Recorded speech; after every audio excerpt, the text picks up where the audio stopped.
बहुत चालाक मगरमच्छ था। बहुत सारी मछलियों को खाने के बाद उसने सोचा क्यों न इंसानों को खाया जाए।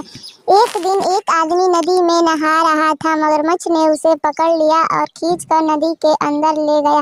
मगरमच्छ को कई दिनों का भोजन मिल चुका था, लेकिन उस आदमी को मगरमच्छ ने खा लिया। यह बात आसपास के कई गांवों में फैल गई। अब कोई भी नदी के पास नहीं जाता था। मगरमच्छ का मन बहुत परेशान रहने लगा। उसे शिकार करने का मौका नहीं मिल रहा था। एक दिन वह नदी के अंदर तैरकर मछलियों को खाने की कोशिश कर रहा था। तभी उसे नदी में एक पोटली नजर आई। मगरमच्छ ने देखा, उसमें सोने के सिक्के भरे हुए थे। अगर मगरमच्छ को एक उपाय सूझा। उसने उस पोटली को अपने पीठ के ऊपर रख लिया और पानी के सतह पर घूमने लगा।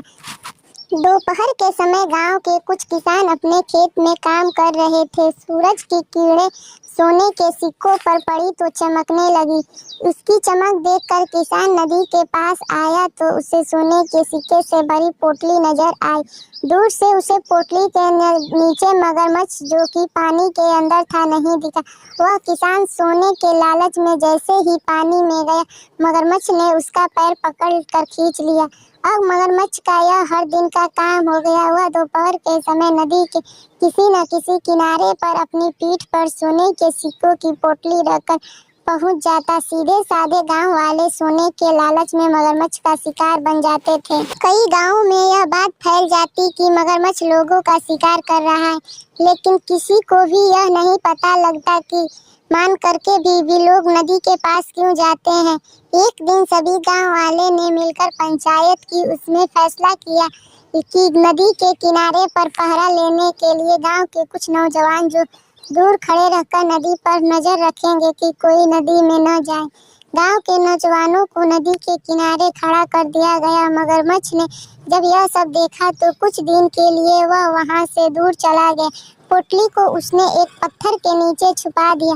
जब से नदी के किनारे लोग खड़े होने लगे, एक भी आदमी मरने की खबर नहीं आई।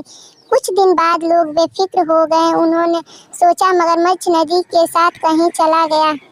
कुछ दिन सब ठीक चलता रहा, लेकिन 2 महीने बाद फिर से गांव के लोग गायब होने लगे। इससे सब बहुत परेशान हो जाते हैं। गांव वाले इकट्ठे होकर कलेक्टर साहब के पास जाकर फरियाद करते। कलेक्टर साहब शहर के 2 शिकारियों को बुलाकर नदी के किनारे छिपा देते हैं। दोनों शिकारी छिपकर देखने लगते हैं कि मगरमच्छ कब आता है, लेकिन कुछ दिन मगरमच्छ नहीं आता। फिर वे 1-2 किसान से बात करके उन्हें नदी के किनारे घूमने के लिए कहते हैं और शिकारी छुपकर उन पर नजर रखते हैं। एक दिन मगरमच्छ वही सोने की सिक्के की पोटली लेकर नदी पर तैरता दिखाई देता है। सिक्के की चमक से किसान और शिकारियों को सारी बात समझ में आ जाती है।